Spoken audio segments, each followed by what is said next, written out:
After the heartbreaking passing of the Queen at the age of 96, her first cousin, the Duke of Kent, now stands as the oldest member of the royal family at the age of 87. Prince Edward is the son of the Duke and Duchess of Kent, Prince George and Princess Marina, and the grandson of King George V and Queen Mary.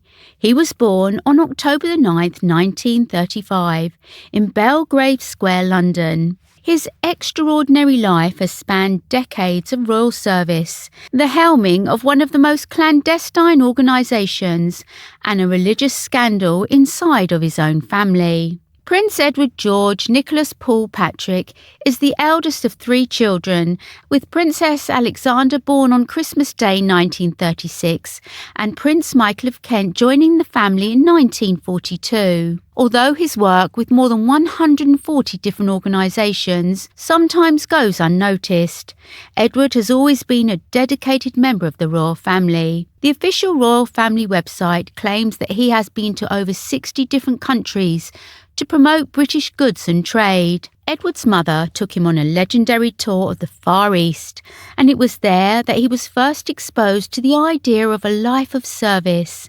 The journey occurred around the time Edward turned 17, and 10 years after the Kent family's tragic event. In 1942, when Edward was just 7 years old, his father, the Duke of Kent, left behind his wife Marina and their 3 children in a military air accident in Scotland, just months before his 40th birthday.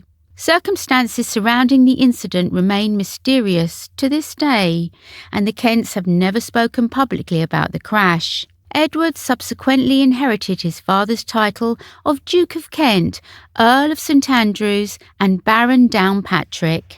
According to Celia Lee, author of HRH, the Duke of Kent, A Life of Service, Marina lived in genteel poverty following the death of her husband. Writing for the UK's Express, Ms. Lee said, Prince Edward enjoyed an idyllic childhood with his younger sister, Princess Alexandra, and his adoring parents until their lives were shattered when their father passed away in an aeroplane crash in 1942, when their newborn brother, Prince Michael, was only 6 weeks old. The widowed Princess Marina was left in genteel poverty but continued with her work as Commander of the Women's Royal Naval Service, or WRENS, until her death in 1968. Marina was a glamorous and well-liked member of the royal family. She was once a princess of Greece and Denmark before marrying Prince George in 1934 and becoming the Duchess of Kent. According to royal writer Hugo Vickers, the Duchess was the only war widow in Britain whose estate was forced to pay death duties. The high rates of wartime taxes, unknown to the pre-war British elite, would prove to be her undoing. Papers in the National Archives in Kew show that Buckingham Palace preferred to keep the widowed Duchess of Kent in poverty rather than support Prime Minister Winston Churchill's plans to support her with public funds, while King George VI's advisers had fears it might expose how little tax the royal family paid on their massive state subsidies. At a time when Brits were paying record rates of income tax, her poverty was seen as less relevant than the damage that may be suffered by the rest of the royal family. 3 months after the Duke's death, the Duchess's financial advisor, Lord Herbert, wrote a letter to the Prime Minister explaining her predicament. When Prince George passed away, the £25,000 annual subsidy paid by the state to the Duke ended, and after paying death duties and all her necessary bills, the Duchess would have a disposable income of less than £1,000 a year, hardly enough to maintain her country home in Buckinghamshire. Lord Herbert wrote, "It will be quite impossible for her to have a London residence, which she ought to have in order that she may be able to see the many people which a member of the royal family has to see, and to entertain those who entertain her. She is a very economical person and has no expensive tastes or habits, but she would feel deeply hurt if she knew that the minute the Duke was dead, Parliament took no more interest in her, which is what it would amount to." He added, Her Royal Highness will have to lead a very different life from that expected of her, and it will be a constant struggle to keep her small household and staff, even if taxation is eventually reduced. Churchill forwarded Sir Kenneth Wood, the Chancellor, a copy of Lord Herbert's letter and a request for action. The Treasury, though, remained unmoved. I cannot help but feel that there would be those members of Parliament anxious, especially at this time, to compare the grant with the sufferings of the poor. It is for serious consideration whether the King or the Government would wish to run the gauntlet of such circumstances. Sir Kenneth retorted. Churchill insisted on taking responsibility for getting the subject through Parliament, conceding that a change in the legislation may be required for the Duchess to gain access to money held in the trust funds of her 3 children. In response to Sir Kenneth, Churchill stated, "It is not a matter of primary concern to the King. The Duchess's interest is distinct."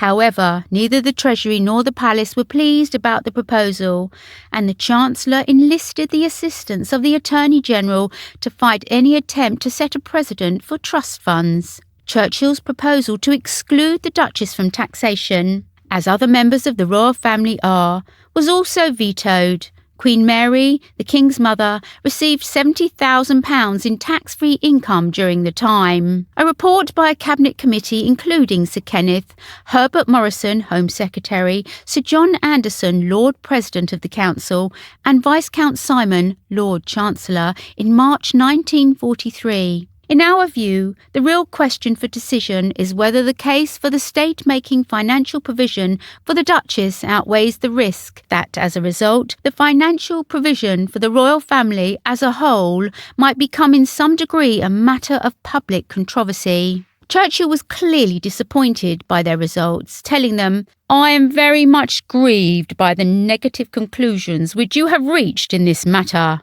When he tried to push the matter further, he was met with opposition from Buckingham Palace. His office was told, on the authority of the King, that it would be better not to raise this matter, but to let it drop. The Duchess made ends meet by selling works of art that had belonged to her husband, and after the war changes were made to the civil list so that a similar situation would never occur. For his part, the princess's son, Prince Edward, married Catherine Worsley. On June the 8th, 1961, at York Minster, the couple shared 3 children: George, Earl of St Andrews, born in 1962, Lady Helen Taylor, born in 1964, Lord Nicholas Windsor, born in 1970, and a stillborn son named Patrick, born in 1997. Edward and Catherine currently have 10 grandchildren, among of whom include Lord Downpatrick and Lady Amelia Windsor, a famous model. When the Duchess of Kent converted to Catholicism in 1994, it garnered national attention. Prince Edward's position in the line of succession was unaffected by this decision, despite the fact that it was a major one for a member of the royal family to make. However, it has affected his immediate relatives because many of them have fallen out of the line of succession as a result of the restrictions imposed by the Succession to the Crown Act 2013. Prince Edward began participating in official engagements at the age of 16 and has devoted his entire life to performing royal obligations. The Royal National Lifeboat Institution, the Stroke Association, and the Commonwealth War Graves Commission are some of the most significant causes he represents. Surprisingly, the Freemasons are one of the Duke's most well-known associations.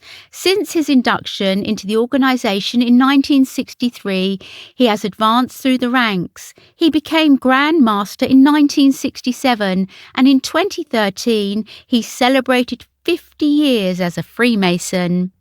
He was spotted at the Queen's death just 3 months after he joined her for 2 of her final appearances on Buckingham Palace balcony to mark her historic Platinum Jubilee.